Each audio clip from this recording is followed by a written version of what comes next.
Hi there, welcome to Check Out Travel's Facebook Live. We get to learn about all the latest tips, suggestions, news and destination information in order to get that experience of a lifetime. My name is Giles and I've traveled to Thailand numerous times and really excited to see how I can make this your next travel destination. As you know, we've been doing Thailand for the month of June, and today we're going to be chatting about Chiang Mai. So it's that unexplored kind of destination that not a lot of people go to. Excuse me, a bit of a frog in my throat today. A lot of people go to Thailand and they'll just go down to the beach, but there's so much to see there, like I said last week, and it's go explore a little bit of Bangkok, the city, go up to the north in Chiang Mai, and then go down, and you really then get a good whole view of this beautiful country. While I'm going through everything, if you have any questions or comments, please post it up, and then we can discuss it when I'm done. Let's get straight into it. Chiang Mai is based in the northern part of Thailand. It's near the border, it's on the border of Laos, and it's known for its mountains, its jungles, its sanctuaries, but also for its markets. The temples are a big part of it, and the food. The food is really interesting part of Chiang Mai. So what I want to do today is just really go through some of the more touristy things that you can do, and then some of the more sort of weird and wonderful some of them more socially responsible kind of things to do as well. So depends on how adventurous you're kind of feeling. So just to start off with the more touristy things. So obviously Chiang Mai is really known for its temples. And there are a lot of them, and you can get quite templed out. So I've kind of highlighted maybe the top sort of three to kind of go to. And the first one is the temples of Doi Satep. So Wat Prat Doi Satep is one of Thailand's most historical and spiritual temples. And it's really nice. I mean, the views from up there are amazing, but it also allows you to embrace or to learn about the local Lana culture and kind of embrace the whole culture. So that's a definite must. The next temple is going through to the old part of the city and visiting one of the old temples there. And this is really great because in that part of the city, you've got these amazing old shop houses which sell all these eclectic little cultural handcraft sort of stuff and from the local people there. So really nice to support them. And obviously that whole area is surrounded by the ancient wall and a moat. So a beautiful part of the city. And then the last temple is the White Temple. And it's got quite an ethereal sort of amazing feel to it. It's like this, you would almost kind of expect this type of temple to be like in Sweden or Finland or Game of Thrones or something like that. But it's this amazing white temple, and the white symbolizes purity. It's about 2.5 hours away from Chiang Mai, so it's near Chiang Rai. It's a great place to visit. It's really, really beautiful. So definitely go have a look at the White Temple. Then kind of moving on, obviously the mountains there, the jungles. There's a lot of trekking that you can do there, and there's some great sanctuaries. I know you can go visit sort of tigers and that kind of thing. We don't really support that, but the sanctuaries are really great, and you can go see all the wildlife. It's a big area, but what's particularly nice about this one sanctuary called Doi Inthanom is that it is got a great bird life. So I think they've got about 350 bird species there, which is great. So any birders out there, then this is a place you definitely want to go take a look.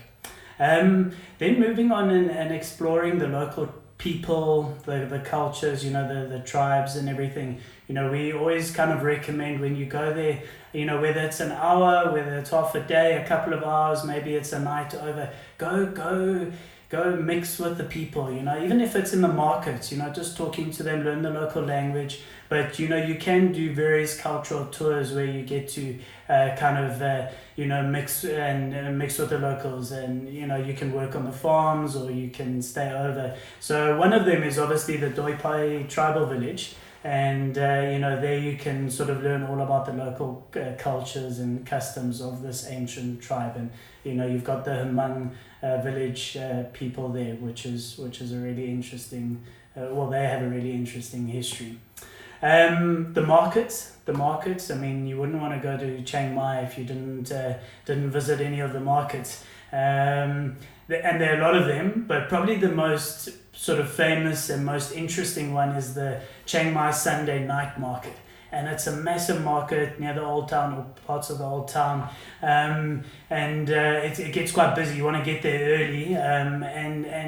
It's just a great place to sort of explore the food, to buy souvenirs and really quality souvenirs, and all handcraft, really well made sort of items. You can get great massages there, which is nice.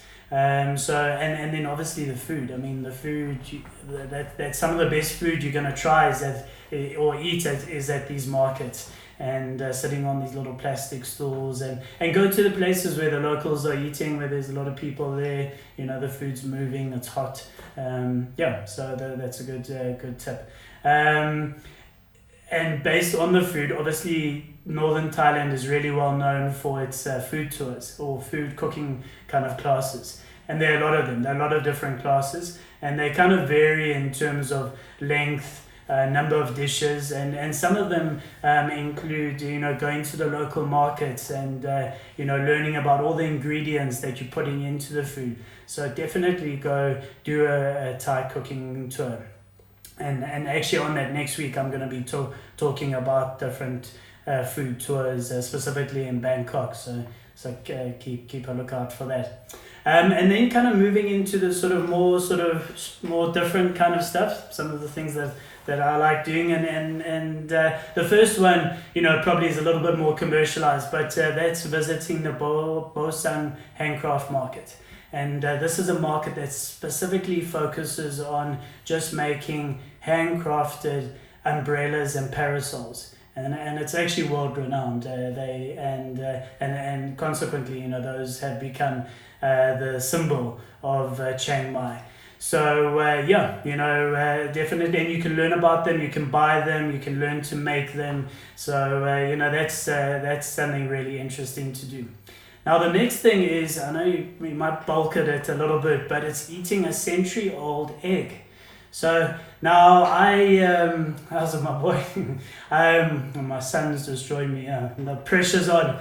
So anyway, a century-old egg. So what that is that it's an egg that's been preserved for a month or a couple of weeks, and it's preserved in a process utilizing clay, ash, salt, quicklime, and rice.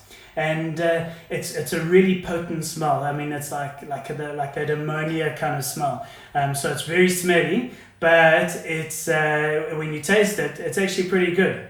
And it's like a lot of these things, they look worse than they are, but other than some of them always tasting like chicken, they taste really good. So this just tastes like a really hard-boiled egg. It's quite hard, but it is very smelly, but do it. It's like those kind of things, when you come back, you're like, no, I ate the century-old egg, and people are like, whoa, I think those are the things that kind of are really memorable. Getting a foot massage by one of the local prison inmates. So they've got a prison there for the women, various misdemeanors, but they're trying to reintegrate these women into society. And what they do is the women offer foot massages, and they've got a really pretty coffee shop there and a place where you can get it done. So it's just really great, helping these ladies just kind of move back into society or integrate with people.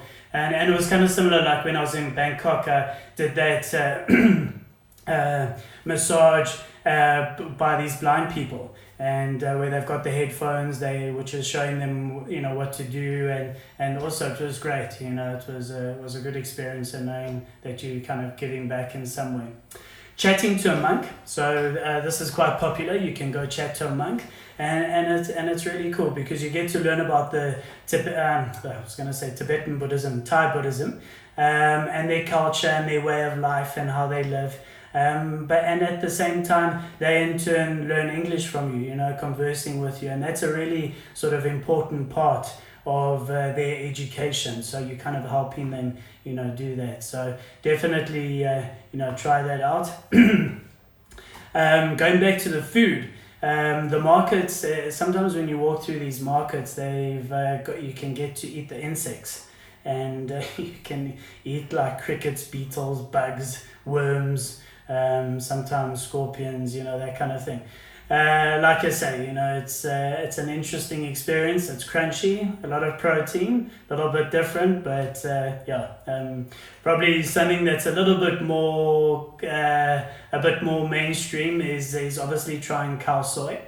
So what this is, it's a local northern Thai dish, and essentially it's a coconut curry soup. And it's really, really nice. I kind of found that in Northern Thailand the food was a little less spicier, but that could be subjective, or I could be wrong. I know the food is generally pretty hot. So go try khao soi. That's one of the main dishes there. And then finally we've got visiting the elephant sanctuaries. So I know this is quite a contentious issue. I mean, I'm a very passionate conservation myself. I've been over there, I've seen some of the elephants in appalling conditions. We don't promote riding them. And purely for the fact that, you know, they work for long hours, they're not in great condition, you know, they've got these chairs and stuff on top of them that's hurting them. So we're not really, you know, we don't really promote that. But there are two places, without getting into too much detail, I mean, there are two places that I have been to and that we do support. And one of them is in Chiang Mai, and that's the elephant sanctuary. And you can go there and you can wash them and you can feed them and learn more about them. And, you know, while we would like them to be in nature, you know, obviously their history dictates that, you know, that's not going to happen. But at least it's supporting, you know, these elephants to be rehabilitated, and they are in far nicer kind of environments and everything. So yeah, so I think that's about it. Just keeping it sweet and short. It's an amazing place, definitely included in part of your itinerary. We've got one of the packages on our site that includes Chiang Mai. We don't have all these things included in there, but we can certainly tailor make it for you. So if there's something that's interesting, send us a message or an email on info@checkouttravel.com and let us know what you're looking at. And you can follow us on LinkedIn, Facebook, Instagram. I'm just going to quickly check here.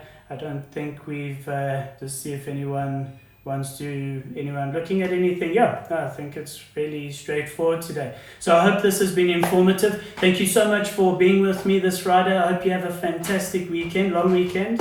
And look forward to chatting to you next week. Next week we're going to be chatting about various types of food tours, specifically in Bangkok, different types of food, which is such an integral part of this awesome destination. So look forward to seeing you there, and cool. Thank you so much. Okay, cheers, bye.